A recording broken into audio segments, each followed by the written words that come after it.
और हम लोगों ने, जैसे आपने अभी बताया कि बीच में से शिप खड़ी भी हो सकती है अगर कुछ जब तक आपको टो ना मिले। लेकिन मैं ये जानना चाहता हूँ कि कभी ऐसे लूटपाट होती है? हम लोग पायरेट्स के बारे में सुनते हैं, जैक स्पैरो के बारे में सुनते हैं, वन पीस मैं काफ़ी देखा हूँ, तो मैं तो यही पूछने आया था कि पायरेट्स आपको कभी मिले हैं कुछ? हाँ मिले हैं, अब थोड़ा रेयर हो गए। मैंने सेलिंग स्टार्ट की थी 2009 से, हाँ। 2011 12 13 बहुत कॉमन था तब पायरेट्स मिलना। मतलब हमने हमारी पहले। शिप चेस करी है कंटेनर, मैं कंटेनर कैरियर में हूँ, तो मैं कंटेनर कैरियर शिप भी चेस करी है। दे हैव फायर्ड बुलेट्स, जो रॉकेट लॉन्चर होते हैं, they have fired that too, but we have hmm, survived.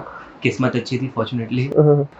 वो लोग मतलब जैसे हम लोग पहले सुनते थे डाकू आते हैं ट्रेन वगैरह लूटने के लिए, तो उनके घोड़े ट्रेन के पीछे दौड़ते थे, तो इसमें कैसे होता है, क्या करते हैं वो? देखिए वो क्या करते हैं ना, शिप आपकी चल रही है, लोडेड शिप होती है, शिप की स्पीड आप जा रहे हो 1920 नॉट्स तक होती है। 1920 नॉट्स मतलब 1 knot equal to 1.85 kilometer, almost 30-35 kilometer per hour की स्पीड से शिप चल जाता है।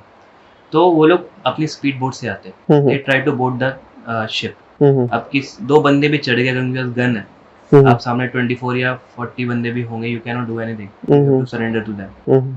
तो आपका मेन एम तब यही होता है किसी तरह शिप पायरेट्स को शिप बोर्ड नहीं करने देना, because if they board the ship then you cannot do anything, you have to surrender to them. We have certain measures, we take some certain safety measures, जैसे अब what we do, IMO ने एक HRA area declare किया। IMO international maritime organisation है, UN के under काम करता है। मैरीटाइम बिजनेस, सेफ्टी, सिक्योरिटी, इन सबको ओवरलुक करने का काम IMO का होता है। ये एक इंटरनेशनल मैरीटाइम ऑर्गेनाइजेशन है, तो सारी कंट्रीज, ऑलमोस्ट 143 कंट्रीज कुछ उसके मेंबर थे। तो उन्होंने हाई रिस्क एरिया डिसाइड किया हुआ है, और कंपनीज को इंस्ट्रक्शन दी हुई है कि आप जब हाई रिस्क एरिया से पास करोगे, high risk area in sense of pirates के लिए, अच्छा। कि वहाँ पायरेट्स इंसिडेंट्स होना बहुत कॉमन है। आपका सोमालिया एरिया हो गया, तो ये सब नाइजीरिया, ईस्ट अफ्रीका एरिया हो गया, तो यहाँ पायरेट इंसिडेंट्स बहुत कॉमन है। तो उस समय क्या सेफ्टी मेजर्स लेने हैं, इसका भी एक लेट डाउन प्रोसीजर है, और आपको स्टेप्स फॉलो करने होते हैं। सर्टेन कंपनीज, जैसे मैं जिस कंपनी में काम करता हूँ, what they do, if you are passing through this HRA area, they provide security guards. आपको 2 security guards with arms ammunition वो आते हैं। If some pirate boat comes try to chase you, they they are sufficient enough, they are capable enough to defend you. तो ये एक safety major लिया जाता है। बाकी सेफ्टी मेजर्स हम लोग, बाबर्ड वायर्स होती हैं, वो वायर्स ऑल अराउंड शिप कर लेते हैं ताकि उनको चढ़ना में आसानी ना हो। We let down fire hoses ताकि हम प्रेशराइज वाटर उन पे मार सकें। We have citadel sort of thing, आपने सुना होगा, सीटाडेल सीरीज आ रही है, नॉर्मली शिपी टर्म है। We have citadel to protect. What we do if some pirates attack, we have citadel area where we can go and hide ourselves.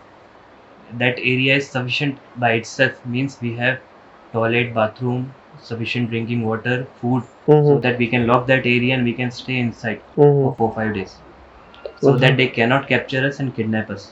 So because अगर कोई हमारी रेस्क्यू के लिए भी आएगा, नेवी वगैरह आएगी, they should be first sure कि एक आपका जो क्रू है वो एक जगह सेफ है, देन दे कैन बोर्ड, और फिर वो पायरेट्स का मुकाबला कर सकते हैं या उनके ऊपर कुछ अटैक कर सकते हैं।